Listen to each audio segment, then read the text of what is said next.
ദേശാടന പക്ഷികളെ അടക്കം ക്രൂരമായി വേട്ടയാടി ചുട്ടുതിന്നുന്ന സംഘത്തിലെ 3 പേർ പിടിയിൽ. കോഴിക്കോട് പന്നിക്കോട് വാടകയ്ക്ക് താമസിക്കുന്ന തമിഴ്നാട് സ്വദേശികളാണ് പിടിയിലായത്. ഇവർക്കൊപ്പം ഉണ്ടായിരുന്ന 2 പേർ ഓടി രക്ഷപ്പെട്ടു. പ്രാവ്, കൊക്ക്, അരണ്ട എന്നിവയ്ക്കൊപ്പം ദേശാടന പക്ഷികളെയും വേട്ടയാടുന്ന സംഘമാണ് പിടിയിലായത്. തമിഴ്നാട് സ്വദേശികളായ മണികണ്ഠൻ, രാജേഷ്, രവി എന്നിവരെയാണ് നാട്ടുകാർ പിടികൂടി പോലീസിൽ ഏൽപ്പിച്ചത്. പ്രതികളെ വനം വകുപ്പിന് കൈമാറി. പിടികൂടുന്ന പക്ഷികളുടെ കണ്ണിൽ കമ്പി കുത്തിക്കയറ്റി കാഴ്ച നഷ്ടപ്പെടുത്തി അവയെ വയലിൽ കെട്ടിയിടും. ഈ പക്ഷികളെ കണ്ടുവരുന്ന മറ്റു പക്ഷികളെ കൂട്ടത്തോടെ വലയിലാക്കുകയാണ് പതിവ്.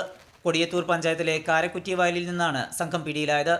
ആദ്യം ഒരു പ്രാവിനെ പിടിച്ചിട്ട് അതിന്റെ കണ്ണിൽ കൂടെ സൂചി നൂലും കോർത്തിട്ട് ആ പ്രാവിന്റെ കണ്ണിന്റെ കാഴ്ച ഇല്ലാതാക്കും. എന്നിട്ട് ആ പ്രാവിന്റെ കാലയിൽ കയറ് കെട്ടിയിട്ട് ഒരു പാടത്ത് വയലിൽ ഒരു സ്ഥലത്ത് ഉറപ്പിച്ച് വെച്ചിട്ട് അതിന്റെ ചുറ്റും നെറ്റ് വിരിക്കും. അപ്പൊ ഈ പ്രാവ് കെണി വെച്ചിരിക്കുന്ന പ്രാവ് തട്ടി കളിക്കുമ്പോൾ ബാക്കിയുള്ള പ്രാവുകൾ വരും. അപ്പൊ ഇവര് ദൂരെ നിന്ന് ഈ സെറ്റ് ചെയ്ത് വെച്ചിരിക്കുന്ന ഈ നെറ്റ് വലിക്കുമ്പോൾ ബാക്കിയുള്ള പ്രാവുകളെല്ലാം നെറ്റിന്റെ ഉള്ളിൽ കുടുങ്ങും. എന്നിട്ട് ആ പ്രാവിനെ കഴുത്ത് ഞെരിച്ച് കൊന്ന് ചാക്കിലാക്കിയിട്ട് കൊണ്ടുപോകുന്നതാണ് സാധാരണ നടക്കുന്നത്. വംശനാശ ഭീഷണി നേരിടുന്ന പക്ഷികളെയും ഇവർ വേട്ടയാടിയിട്ടുണ്ട് എന്നാണ് പ്രാഥമിക വിവരമെന്ന് വനം വകുപ്പ് ഉദ്യോഗസ്ഥർ പറഞ്ഞു. വിശദമായി പരിശോധിച്ച് വന്യജീവി സംരക്ഷണ നിയമം അനുസരിച്ച് കേസെടുക്കുമെന്നും ഉദ്യോഗസ്ഥർ അറിയിച്ചു. 24 കോഴിക്കോട്.